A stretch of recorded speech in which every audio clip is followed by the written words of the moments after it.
મહારાષ્ટ્રમાં એક આઈએએસ અધિકારીનું નામ છેલ્લા ઘણા સમયથી સતત ચર્ચામાં છે। આ અધિકારીનું નામ છે તુકારામ મુંડે। સામાન્ય રીતે આઈએએસ અધિકારી પોતાની ઓળખ તેની પોસ્ટ, પદ કે સરકારી હોદ્દાથી થતી હોય છે, પરંતુ તુકારામ મુંડેની ઓળખ તેમની કડક કાર્યશૈલી, નિયમો પ્રત્યેની બાંધછોડ વગરની વૃત્તિ અને વહીવટી કાર્યવાહીને કારણે બનેલી છે। કોણ છે અધિકારી, તેમને શું કામ કર્યા છે, તેની વાત કરીશું આજના વિડીયોમાં। નમસ્કાર, હું હંસિની અને તમે જોઈ રહ્યા છો નિર્ભય ન્યૂઝ। મહારાષ્ટ્રના food and drugs administration commissioner તરીકે તેમણે ખાદ્ય સુરક્ષા મામલે મોટે પાયે કાર્યવાહી શરૂ કરી છે। છેલ્લા મહિનાઓમાં એફડીએની ટીમે restaurant, food business, storage centre અને અન્ય સ્થળોએ મોટી સંખ્યામાં તપાસ હાથ ધરી છે। તેમની કાર્યવાહી બાદ અનેક જગ્યાએ લાયસન્સ સસ્પેન્ડ કરવા અથવા તો પછી રદ કરવાની કાર્યવાહી પણ થઈ છે। ખેડૂત પરિવારથી આઈએએસ સુધીની સફર। તુકારામ મુંડેનો જન્મ મહારાષ્ટ્રના બીડ જિલ્લાના એક ગામમાં થયો હતો। સામાન્ય ખેડૂત પરિવારમાં થયો હતો। ગામડાની પરિસ્થિતિમાંથી આગળ વધીને તેમણે શિક્ષણ મેળવ્યું અને યુપીએસસી સિવિલ સર્વિસ એક્ઝામિનેશનમાં સફળતા મેળવી। તેઓ 2005 બેચના આઈએએસ અધિકારી બન્યા। તેમની સફર માત્ર યુપીએસસી પાસ કરવા સુધી નહોતી। સરકારી સેવામાં આવ્યા પછી પણ તેમણે એવી જ કાર્યશૈલી અપનાવી જેમાં નિયમોનું પાલન કરાવ્યું અને સરકારી તંત્રને જવાબદાર બનાવવું તેમની પ્રાથમિકતા રહી। તેમના શિક્ષણ અને યુપીએસસી સફળતાને લઈને પણ અનેક અહેવાલો પ્રકાશિત થયા। ઉપલબ્ધ અહેવાલો મુજબ તેમણે 2004થી યુપીએસસી પરીક્ષામાં દેશભરમાં વિશ્વક્રમ મેળવ્યો હતો। તેઓ જ્યાં ગયા ત્યાં ચર્ચા શરૂ થઈ। તુકારામ મુંડેની સૌથી મોટી ઓળખ બની તેમની કડક કાર્યવાહી। તેમની કારકિર્દીમાં અનેક મહત્વની જગ્યાઓ પર પોસ્ટિંગ થઈ અને અનેક જગ્યાએ તેમના નિર્ણયોને લઈને ચર્ચાઓ પણ થઈ।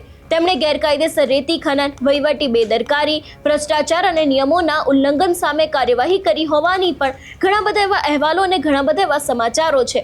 આ દરમિયાન તેમને ધમકીઓ પણ મળી હતી। તેમણે રેતી માફિયા સામે ભારે દંડની કાર્યવાહી કરીને રાત્રિના સમયે પણ અચાનક તપાસ કરતા હોવાનું પણ અહેવાલોમાં બતાવવામાં આવ્યું છે। આ પ્રકારની કામગીરીને કારણે એક તરફ સામાન્ય લોકોમાં તેમની છબી મજબૂત બની તો બીજી તરફ પ્રભાવશાળી લોકો અને રાજકીય વર્તુળોમાં તેમની કાર્યશૈલીને લઈને વારંવાર ચર્ચાઓ થતી રહી। સૌથી વધુ ચર્ચા બદલીઓની। તુકારામ મુંડેની કહાનીમાં સૌથી રસપ્રદ બાબતની એક જો વાત કરવામાં આવે તો તેમની વારંવાર થતી બદલીઓ છે। 2026માં તુકારામ મુંડેને મહારાષ્ટ્રના ફૂડ એન્ડ ડ્રગ્સ એડમિનિસ્ટ્રેશનના કમિશનર તરીકે જવાબદારી સોંપવામાં આવી। પદ સંભાળ્યા બાદ ખાદ્ય સુરક્ષાને લઈને તેમની કાર્યવાહી ઝડપથી ચર્ચામાં આવી। એફડીએ દ્વારા restaurant, hotel, food storage, dairy અને અન્ય ખાદ્ય વ્યવસાયોની તપાસ શરૂ કરવામાં આવી। મુદ્દો સીધો હતો, લોકોના ખોરાક સાથે કોઈ જ બેદરકારી નહીં। તપાસ દરમિયાન જ્યાં ખાદ્ય સુરક્ષા અને સ્વચ્છતાના ગંભીર નિયમભંગ જોવા મળ્યા ત્યાં કાર્યવાહી કરવામાં આવી। તાજેતરના એક અહેવાલ મુજબ એફડીએ મહારાષ્ટ્રમાં મોટી સંખ્યામાં ઇન્સ્પેક્શન હાથ ધર્યા છે અને ભેળસેળવાળા અથવા નિયમોનું ઉલ્લંઘન કરતા ખાદ્ય પદાર્થો સામે જપ્તી અને લાયસન્સ સંબંધિત કાર્યવાહી પણ કરવામાં આવી છે। મોટા બ્રાન્ડ સામે પણ કાર્યવાહી થઈ છે। તુકારામ મુંડેની હાલની કાર્યવાહીનો સૌથી મોટો ચર્ચાનો મુદ્દો એ છે કે કાર્યવાહી માત્ર નાના વેપારીઓ સુધી સીમિત નથી। મોટા રેસ્ટોરન્ટ અને જાણીતી ફૂડ કંપનીઓ એફડીએની તપાસ દાયરામાં આવી છે। તાજેતરમાં પુણેમાં બર્ગર કિંગ અને જેપ્ટો સંબંધિત સ્થળો પર એફડીએની કાર્યવાહીની ચર્ચા છે। અહેવાલો મુજબ બર્ગર કિંગના એક આઉટલેટમાં ગંભીર ખાદ્ય સુરક્ષા ખામીઓ મળ્યા બાદ લાયસન્સ રદ કરવાની કાર્યવાહી કરવામાં આવી, જ્યારે ઝેપ્ટોના ગોડાઉનમાંથી પણ ખાદ્ય સંગ્રહ સંબંધિત ખામીઓની તપાસ કરવામાં આવી। આ ઉપરાંત ડોમિનોઝના કેટલાક આઉટલેટ સામે પણ લાયસન્સ સસ્પેન્ડ કરવાની કાર્યવાહી થયા હોવાના અહેવાલ છે। બ્લિંકિટના સ્ટોરમાં પણ કાર્યવાહી થઈ છે। મુંબઈના મલાડ વિસ્તારમાં બ્લિંકિટના એક સ્ટોરની તપાસ દરમિયાન એફડીએને કોકરોચ સહિતની સ્વચ્છતા સંબંધિત સમસ્યાઓ મળી હોવાના અહેવાલ આવ્યા। ત્યારબાદ લાયસન્સ રદ કરવાની કાર્યવાહી કરવામાં આવી। આ ઘટનાએ ફરી એક વખત સવાલ ઊભો કર્યો છે કે મોટી કંપની હોય કે નાની દુકાન, જો ખાદ્ય સુરક્ષાના નિયમોનું પાલન નહીં થાય તો કાર્યવાહી થશે। મુંડેની હાલની કામગીરીનો જવાબ સ્પષ્ટ દેખાઈ રહ્યો છે। હા, સરકારી કેન્ટીન પણ બચી નથી। તુકારામ મુંડેની કાર્યવાહીનો બીજો ચર્ચાસ્પદ મુદ્દો હતી મહારાષ્ટ્રની મંત્રાલય કેન્ટીન।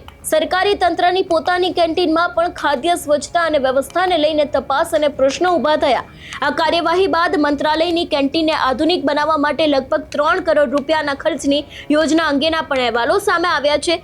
જનતામાં કેમ અત્યારે હાલ અધિકારી લોકપ્રિય બન્યા છે? તુકારામ મુંડેને સોશિયલ મીડિયા પર પણ મોટી સંખ્યામાં લોકો સમર્થન આપે છે। કારણ એકદમ સરળ છે।